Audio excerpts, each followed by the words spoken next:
نماز کیوں ضروری ہے؟ نماز نہ پڑھنے کا انجام قرآن حدیث کی روشنی میں اگر نماز نہیں پڑھتے تو یہ ویڈیو ضرور دیکھیں۔ نماز چھوڑنے والوں کے لیے خوفناک پیغام، نماز کی حقیقت اور فائدے۔ نماز دین کا ستون ہے، جنت کی کنجی ہے اور مومن کی پہچان ہے۔ نماز قرآن و حدیث میں بار بار نماز کی اہمیت اور فضیلت بیان کی گئی ہے۔ اس ویڈیو میں آپ جانیں گے نماز کیوں فرض کی گئی، نماز چھوڑنے کا انجام کیا ہے، نماز پڑھنے کی دنیاوی اور آخروی فوائد کیا ہیں، صحابہ کرام اور بزرگوں کے نماز کے واقعات اور وہ سچی حقیقت جو ہر مسلمان کو جاننی چاہیے۔ اس ویڈیو کو آخر تک ضرور دیکھیں اور اپنے دوستوں کے ساتھ شیئر کریں تاکہ سب کو نماز کی اہمیت کا احساس ہو۔ السلام علیکم ورحمۃ اللہ وبرکاتہ۔ پیارے بھائیوں اور بہنوں، آج ہم ایک ایسے سوال کا جواب تلاش کریں گے جو ہماری دنیا اور آخرت دونوں کے لیے نہایت اہم ہے۔ وہ سوال یہ ہے، ہمیں نماز پڑھنا کیوں ضروری ہے؟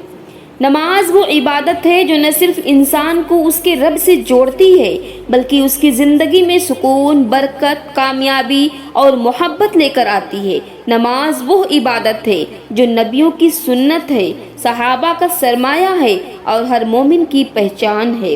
نماز صرف چند رکعتوں کا نام نہیں بلکہ یہ بندے اور رب کے درمیان ایک زندہ تعلق ہے۔ قرآن میں اللہ تعالیٰ فرماتے ہیں، بے شک نماز بے حیائی اور برے کاموں سے روکتی ہے۔ نماز ایک ڈھال ہے، ایک محافظ ہے، یہ ہمیں غلطیوں، برائیوں اور گناہوں سے بچاتی ہے۔ رسول اکرم صلی اللہ علیہ وسلم نے فرمایا، نماز دین کا ستون ہے، جس نے اسے قائم کیا اس نے دین کو قائم کیا اور جس نے اسے چھوڑ دیا اس نے دین کو گرا دیا۔ یعنی اگر کوئی شخص نماز چھوڑ دے تو اس کا دین ڈھہ جاتا ہے۔ نماز کا ذکر قرآن مجید میں 100 سے زیادہ مقامات پر آئے ہیں۔ سورہ بقرہ میں ہے، نماز قائم کرو اور زکوٰۃ دو اور رکوع کرنے والوں کے ساتھ رکوع کرو۔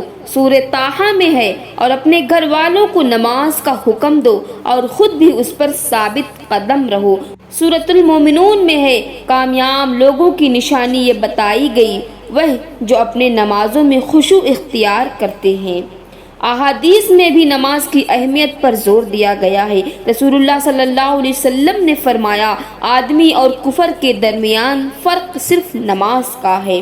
ایک اور روایت میں ہے، قیامت کے دن سب سے پہلا سوال نماز کے بارے میں ہوگا۔ نماز مت چھوڑیے میری ماں بہنوں۔ جو شخص نماز کو چھوڑ دیتا ہے وہ دراصل اللہ کے حکم کی نافرمانی کرتا ہے۔ قرآن میں فرمایا گیا، پس ان کے بعد ایسے ناخلف لوگ آئے جنہوں نے نماز ضائع کر دی اور خواہشات کے پیچھے چل پڑے تو وہ عنقریب گمراہی کا انجام دیکھیں گے۔ رسول اللہ صلی اللہ علیہ وسلم نے فرمایا، جس نے نماز چھوڑی اس کے عمل ضائع ہو گئے، یعنی اس کے روزے، اس کی زکوٰۃ، اس کے صدقات سب ضائع ہو جائیں گے۔ نماز کے بے شمار فوائد ہیں، دل کو سکون ملتا ہے۔ سورۃ الرعد میں ہے، فرمایا گیا، بے شک دلوں کا سکون اللہ کے ذکر میں ہے۔ گناہوں کی معافی، رسول اللہ صلی اللہ علیہ وسلم نے فرمایا، 5 وقت کی نمازیں گناہوں کو ایسے دھو دیتی ہیں جیسے کوئی شخص دن میں 5 بار نہر میں نہا لے۔ مشکلات سے نجات ہے، قرآن میں ہے، نماز اور صبر کے ذریعے مدد طلب کرو۔ رزق میں برکت ہے، نماز جو لوگ نماز کے پابند ہوتے ہیں ان کے رزق میں کشادگی آتی ہے، ان کے رزق میں بہت برکتیں ہوتی ہیں۔ نماز چھوڑنے والے کی زندگی میں بے سکونی، گھبراہٹ اور مشکلات بڑھ جاتی ہے۔ وہ مالدار ہو سکتا ہے لیکن سکون نہیں پا سکتا۔ ایک بزرگ فرماتے ہیں، نماز چھوڑنے والے کے چہرے سے نور اور دل سے سکون چھن جاتا ہے۔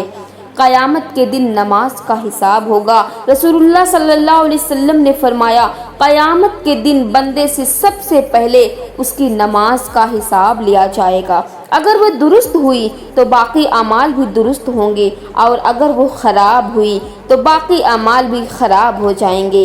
سوچئے، اگر ہماری نمازیں صحیح نہ نکلی تو باقی اعمال کس طرح قبول ہوں گے؟ حضرت عمر رضی اللہ تعالی عنہ رات کے اندھیروں میں کھڑے ہو کر نماز پڑھتے اور روتے تھے، حضرت علی کے جسم میں تیر پیوست ہو گیا تھا، لوگ نکالنے سے ڈرتے تھے۔ انہوں نے کہا مجھے نماز میں مشغول کر دو، پھر نکال لینا۔ واقعی نماز میں اتنے مگن ہو گئے کہ تیر نکال لیا گیا اور انہیں خبر بھی نہ ہوئی۔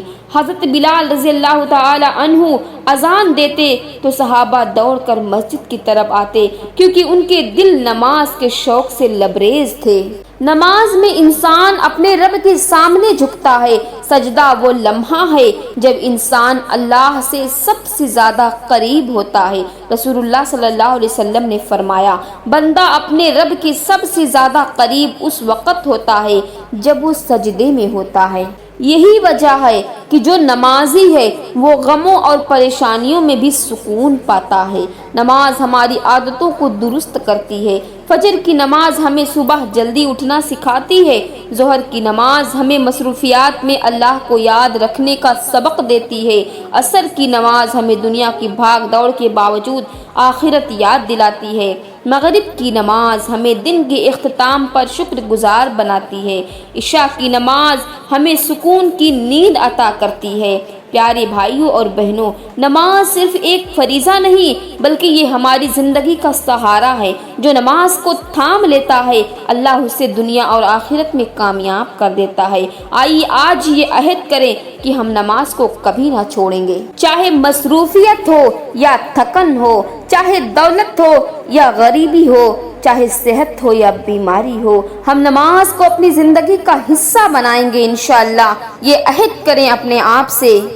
دوستوں، اگر آپ نماز پڑھنا چاہتے ہیں، نماز میں آپ کا دل نہیں لگتا، آپ نمازی بننا چاہتے ہیں، اللہ کے سامنے جھکنا چاہتے ہیں، لیکن سستی اور کاہلی کی وجہ سے آپ نماز نہیں پڑھ پا رہے ہیں، تو عصر کی نماز کے بعد سورہ نبا ایک مرتبہ ڈیلی پڑھ لیا کریں، انشاءاللہ ہدایت مل جائے گی۔ عصر کی نماز کے بعد سورہ نبا پڑھنے کا معمول بنا لیں اور تسبیح پڑھا کریں، اللہ کا ذکر کیا کریں۔ جب خالی بیٹھیں فضول کاموں سے بچیں، استغفار کثرت سے کیا کریں، انشاءاللہ تعالی اللہ تعالی آپ کو اپنے راستے پر ضرور لے آئے گا۔ اللہ تعالیٰ آپ کو ضرور ہدایت دے گا۔ اللہ تعالیٰ تو اپنے بندوں کا انتظار کرتا رہتا ہے کہ آؤ میرے بندوں مجھ سے معافی طلب کرو اور میں تمہیں معاف کر کے جہنم سے رہائی دے دوں اور جنت کی خوشخبری دے دوں۔ تو میری ماؤں اور بہنوں، غفلت میں نہ پڑو، قیامت بہت قریب ہے۔ توبہ کا دروازہ بند ہونے سے پہلے توبہ کر لو، موت آنے سے پہلے توبہ کر لو اور نماز قائم کرو۔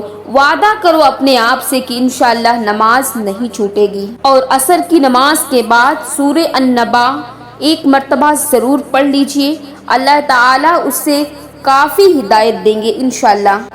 اس سے نماز میں آپ کا دل لگنے لگے گا۔ دوستو، عہد کرو ہم نماز کو اپنی زندگی کا حصہ بنائیں گے۔ اگر یہ ویڈیو آپ کو اچھی لگی ہو تو اسے زیادہ سے زیادہ لوگوں تک پہنچائیں تاکہ ہر مسلمان نماز کی اہمیت سمجھ سکے۔ اللہ تعالی ہمیں اور آپ کو 5 وقت کی نماز کا پابند بنائے اور آخرت میں کامیابی عطا فرمائے۔ آمین یا رب العالمین۔